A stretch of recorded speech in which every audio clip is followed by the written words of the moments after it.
इसे हम कहते हैं जनरल एक्सप्रेशन फॉर वर्क। तो यहाँ पे हम जो है वो गैस के लिए देखेंगे, मतलब हम यहाँ पे गैस का सिलेंडर लेंगे और इससे रिलेटेड जो भी यहाँ पे वर्क हो रहा है तो उसी के बारे में आज हम यहाँ पे जो है वो स्टडी करेंगे। बहुत ही छोटा सा ही टॉपिक है, केवल आपको इतना ही लिखना है, आपका ये जो है वो कंप्लीट हो जाएगा। वर्क का फॉर्मूला यहाँ पे आप देख रहे हो, ये तो वो फर्स्ट चीज। एंड सेकंड हम ये भी देखेंगे कि यहाँ पे अगर हम आदर्श गैस के लिए उत्क्रमणीय प्रसार मतलब रिवर्सिबल एक्सपेंशन का अगर हम गणना करें वर्क के लिए, तो यहाँ पे ये वाला चीज भी हम जो है वो प्रूव करेंगे। WnRT log V2 upon V1 जो भी हम यहाँ पे आज जो है वो प्रूव करेंगे। तो दोनों टॉपिक जो है वो वेरी इंपॉर्टेंट है। तो चलिए आज का टॉपिक हम स्टार्ट करते हैं। एंड ये बता दूंगा इसकी थर्मोडायनेमिक्स जो हमारा चैप्टर है वो कंप्लीट होने वाला है। केवल एक टॉपिक आपका और बचा हुआ है, वो है किरचॉफ का नियम। किरचॉफ का नियम जैसे कंप्लीट होता है फिर मैं आप लोगों को इस यूनिट के मोस्ट आईएमपी क्वेश्चन जो है वो दे दूंगी। तो जो भी इस यूनिट से रिलेटेड जो भी न्यूमेरिकल है उसकी तैयारी भी आप जरूर कीजिएगा। न्यूमेरिकल को मैं आप लोगों को नहीं बता रही हूँ क्योंकि काफी सारे न्यूमेरिकल हैं, फिर न्यूमेरिकल के चलते आपके बाकी यूनिट का नोट्स जो है वो नहीं बन पाएगा। तो थर्मोडायनेमिक्स से आप काफी कुछ चीजें जो है वो आप समझ चुके हो, तो बस आप लोगों को न्यूमेरिकल में भी थोड़ा सा आपको दिमाग लगा करके आपका न्यूमेरिकल बहुत ही इजी रहता है, तो एक बार देख के जरूर जाइएगा, वो भी एग्जाम में जो है वो आते हैं। इसके अलावा न्यूमेरिकल के अलावा और भी कोई डाउट होगा आपको थर्मोडायनेमिक्स यूनिट से या फिर कोई भी टॉपिक छूट रहा होगा तो आप लोग मुझे आज जो है वो नीचे कमेंट कर सकते हो, क्योंकि कल मैं ये जो थर्मोडायनेमिक्स चैप्टर है वो पूरा कंप्लीट कर दूंगी। किरचॉफ का नियम भी कल भी अपलोड होगा और इसके जो भी इंपॉर्टेंट क्वेश्चन है, मल्टीपल चॉइस क्वेश्चन है, वो भी कल ही अपलोड हो जाएगा। तो ठीक है गाइस, तो चलिए हम स्टार्ट करते हैं। कार्य की सामान्य व्यंजक जनरल एक्सप्रेशन फॉर वर्क। तो कार्य का मतलब आप क्या समझते हो? कार्य का मतलब होता है, जैसे कि हम यहाँ पे एग्जाम्पल के थ्रू मैं ऐसे समझाऊंगी आप लोगों को। यहाँ पे हम लोग गैस का कोई सिलेंडर लेते हैं, गैस का सिलेंडर हम लोग यहाँ पे लिए हुए हैं, ये हमारा जो है वो सिस्टम है। सिस्टम के लिए हम लोगों ने गैस का सिलेंडर चूज किया है। इस गैस के सिलेंडर में जो है वो पिस्टन लगा हुआ है। ये जो जैसा कि आपको पता ही है, पिस्टन जो है वो प्रेशर के अकॉर्डिंग ऊपर नीचे जो है वो हो सकता है।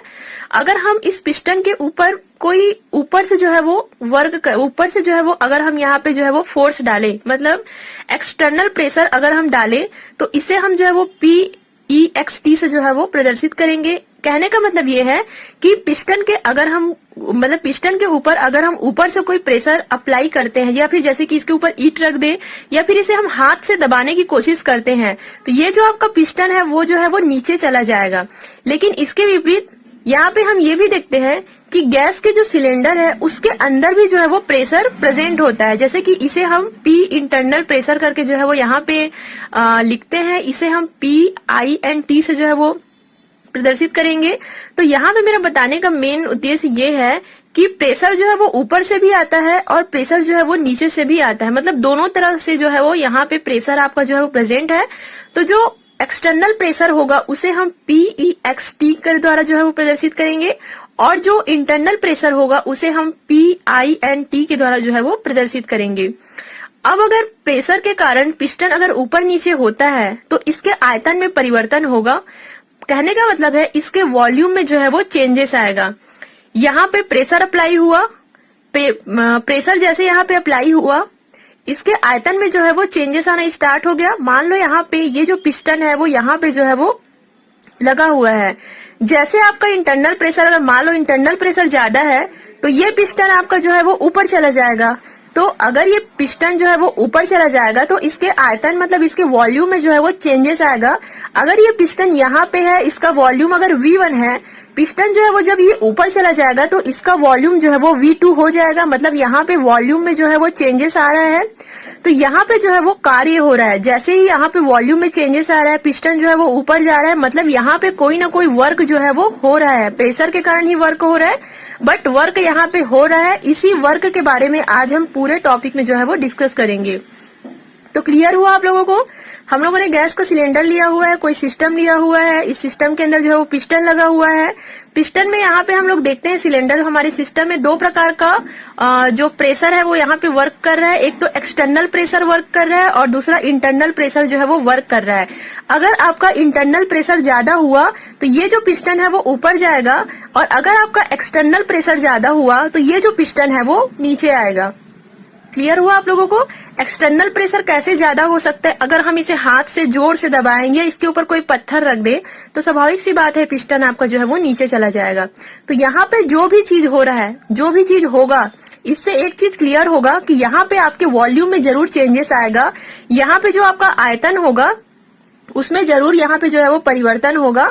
तो इसी सब चीजों के बारे में हम यहाँ पे देखेंगे। और ये जो आपका dx है उसे हम जो है वो डिस्टेंस मानते हैं। पिस्टन, जो पिस्टन का एक्चुअल पोजीशन था, उससे लेकर के जो बाद में पिस्टन यहाँ पे आया, तो इसके बीच का जो डिस्टेंस है उसे हम dx से जो है वो प्रदर्शित करेंगे। तो चलिए हम स्टार्ट करते हैं। अब यहाँ पे आपको लिखना है कार्य बराबर बल गुणित दूरी। जैसा कि आप शुरू से पढ़ते आ रहे हो, वर्क इक्वल होता है फोर्स इंटू डिस्टेंस। तो वर्क के बदले हम यहाँ पे वर्क से रिलेटेड क्या लिखेंगे? dw। तो वर्क के लिए हम dw लिखेंगे और बल के लिए हम F लिखेंगे, फोर्स, और दूरी के लिए हम जो है वो dx लिखेंगे। तो यहाँ पे आप देख रहे हो डिस्टेंस, मतलब जो दूरी के लिए पिस्टन से जो भी दूरी है, यहाँ पे हम जो है वो dx लिखेंगे। ये जो है वो आपका दूरी में आ जाएगा। अब हम देखते हैं कि फोर्स इक्वल क्या होता है। बल इक्वल होता है दाब इंटू क्षेत्रफल। दाब मतलब होता है आपका प्रेशर, क्षेत्रफल मतलब होता है एरिया। तो इसका जो भी एरिया है और यहाँ पे जो भी प्रेशर लग रहा है उसके बराबर होता है फोर्स। तो हम लिख सकते हैं F इक्वल P एक्सटर्नल। यहाँ पे जो है वो P एक्सटर्नल हम लोगों ने लिखा हुआ है प्रेशर के लिए, और क्षेत्रफल के लिए हम लोगों ने जो है वो A लिखा हुआ है। यहाँ तक क्लियर हुआ? अब हमें जो F का जो हमारा वैल्यू आया है P एक्सटर्नल इंटू A, उसे हम जो है वो D की जगह पे जो है वो रख देंगे। सॉरी, F की जगह में यहाँ पे हम जो है वो रख देंगे। तो क्या होगा? dw को तो हम लोगों ने dw ही लिखा है, F की जगह हम लोगों ने PEXT इंटू A करके जो है वो लिखा है, और ये dx को हम लोगों ने एज इट इज यहाँ पे जो है वो लिख दिया। ये तो हुआ आपका। अब आगे हम देखते हैं कि ये जो A इंटू dx होता है उसके इक्वल जो है वो dv होता है। dv क्या होता है? आयतन में परिवर्तन। आयतन में परिवर्तन हो रहा है, जैसे कि मैंने आप लोगों को शुरू से बताया था। यहाँ पे आप देख रहे हो v1 v2। v1 पहले पोजीशन में था, वो v2 हो गया। मतलब यहाँ पे आपके वॉल्यूम में जो है वो चेंजेस आ रहा है। तो इसे हम जो है वो dv से जो है वो प्रदर्शित करेंगे, और dv इक्वल होता है a इंटू dx। तो यहाँ पे हम जो है वो a इंटू dx के जगह हम डायरेक्ट यहाँ पे dv लिख देंगे। तो ये हुआ आपका dw equal P external into dv। तो ये है आपके आयतन में परिवर्तन। अब उसके बाद हम इसे ऐसे भी लिख सकते हैं, delta w equal integration v1 v2 P external into dv। या फिर हम इसे ऐसे लिख सकते हैं, डेल्टा को आप यहाँ पे हटा सकते हो, w equal v1 v2 P external into dv। तो ये है आपका कार्य का जो है वो एक्सप्रेशन। तो इसका मतलब आप जो है वो क्या समझते हो? इसका मतलब हम ये समझ रहे हैं यहाँ पे कि यहाँ पे हम गैस के लिए वर्क देख रहे हैं। तो जब यहाँ पे एक्सटर्नल प्रेशर यहाँ पे जैसे लगा, एक्सटर्नल प्रेशर जब हम लोगों ने यहाँ पे लगाया, तो यहाँ पे वॉल्यूम में जो है वो चेंजेस आया। वॉल्यूम में जो चेंजेस है उसे हम dv से प्रदर्शित करते हैं। एक्सटर्नल प्रेशर यहाँ पे लग रहा है, कितना चेंजेस हो रहा है? v1 से v2 यहाँ पे जो है वो चेंजेस हो रहा है। ये हुआ आपका वर्क का फॉर्मूला, बहुत ही इजी है। तो ये चीज कभी कभी एग्जाम में आता है, प्रूव दैट करके। तो ये चीज आप लोगों को जो है वो प्रूव करना है। बस आप लोगों को यहाँ पे डायग्राम भी आपको बनाना होगा ताकि आपके समझने में भी आसानी हो। ये तो हुआ गाइस आप लोगों का वर्क का फॉर्मूला। इसके बाद हम देखते हैं दूसरा वाला जो इक्वेशन है, उसे भी हम जो है वो स्टार्ट कर। आदर्श गैस के लिए उत्क्रमणीय प्रसार मतलब रिवर्सिबल एक्सपेंशन में किए गए अधिकतम कार्य की जो है वो गणना कीजिए। तो उत्क्रमणीय प्रसार क्या होता है? मैंने आप लोगों को इसका उत्क्रमणीय और अनुत्क्रमणीय प्रक्रम के बारे में ऑलरेडी एक वीडियो बना चुकी हूँ। फिर भी अगर आप नहीं देखे तो मैं आपको समझा देती हूँ कि ये जो रिवर्सिबल प्रोसेस है वो क्या होता है। जैसे कि यहाँ पे मैंने आप लोगों को बताया कि कभी जो है वो इंटरनल प्रेशर ज्यादा हो सकता है, या फिर कभी जो है वो एक्सटर्नल प्रेशर जो है वो ज्यादा हो सकता है। बट कभी कभी सिचुएशन ये आ जाता है कि दोनों जो है वो इक्वल हो जाता है। कहने का मतलब है कि इंटरनल प्रेशर और एक्सटर्नल प्रेशर दोनों जो है वो इक्वल हो जाते हैं। या फिर अगर इक्वल ही ना हो तो कभी कभी ऐसा होता है कि जस्ट थोड़ा सा ही डिफरेंस रहता है। कभी थोड़ा सा डिफरेंस रहता है, मींस एक्सटर्नल प्रेशर थोड़ा सा इससे ज्यादा रहता है। तो इस प्रकार का जो सिचुएशन क्रिएट होता है, इसे जो है वो हम रिवर्सिबल एक्सपेंशन जो है वो कहते हैं। और भी अगर डिटेल से आपको इसके बारे में जानना है रिवर्सिबल एक्सपेंशन के बारे में, तो आप बीएससी सेकेंड ईयर प्लेलिस्ट में जाकर के, फिजिकल केमिस्ट्री के प्लेलिस्ट में जाकर के इसका पूरा जो नोट्स बना है उसे आप जो है वो समझ सकते हो। तो यहाँ पे मेरा कहने का मतलब है कि ये जो होंगे आपके साम्यावस्था में होंगे, मतलब जो इंटरनल प्रेशर है और जो एक्सटर्नल प्रेशर है वो समथिंग जो है वो इक्वल होंगे।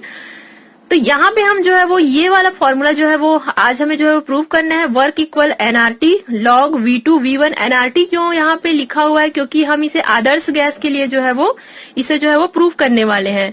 तो जैसा कि हम लोगों ने अपने वर्क का जो फॉर्मूला था उसे हम यहाँ पे अप्लाई करेंगे। वर्क का फॉर्मूला हम लोगों ने यहाँ पे देखा था V1 V2 P external dV। ये हम लोगों ने वर्क का फॉर्मूला जो है यहाँ पे देखा था। तो P एक्सटर्नल जो एक्सटर्नल प्रेशर है उसकी जगह हम एनआरटी V भी लिख सकते हैं, क्योंकि एनआरटी अपॉन V जो है वो आदर्श गैस के लिए जो है वो यूज किया जाता है। तो इसे हम जो है वो यहाँ पे लिख देंगे एनआरटी अपॉन V। अब हम आगे देखते हैं, ये जो एनआरटी है उसे हम इस तरफ से ले आते हैं और यहाँ पे लिखते हैं integration V1 V2 1/V dV। मतलब ये जो आपका इंटीग्रेशन हो रहा है dV के लिए, जो यहाँ पे आपका इंटीग्रेशन हो रहा है V1 से जो है वो V2 तक यहाँ पे आपका जो है वो इंटीग्रेशन हो रहा है। तो इसका जो फॉर्मूला होता है लॉग के लिए वो होता है आपका log V। तो हम इसे ऐसे लिख सकते हैं W equal NRT log V V2 upon V2 और V1। तो फाइनली आपका ये वाला इक्वेशन भी प्रूव होता है, W इक्वल हुआ NRT log V2 upon V1। तो ये जो log V है इसका जो है वो आपका ये जो है इसका आंसर होगा log V। तो ये हुआ गाइस आप लोगों का W। ये वाला भी हमारा जो है वो इसे भी हम लोगों ने प्रूव किया, NRT log V2 upon V1। बहुत ही इजी है। आपको आदर्श गैस के लिए जहां भी इससे रिलेटेड क्वेश्चन आता है आपको एनआरटी जो है वो यहाँ पे जो है वो लगाना होगा, एनआरटी अपॉन V। जैसे ही आप इसके जगह एनआरटी अपॉन V लगाओगे तो आपका ये बहुत ही इजी हो जाएगा इसे जो है वो प्रूव करना। तो ये हुआ गाइज आपको दोनों इक्वेशन। इसके बाद हम किरचॉफ का जो लॉ है, किरचॉफ का जो नियम है उसे जो है वो हम इसके बाद जो है वो नेक्स्ट वीडियो वही होगा, तो उसे भी आप जरूर देखिएगा। तो thank you so much guys for watching this video.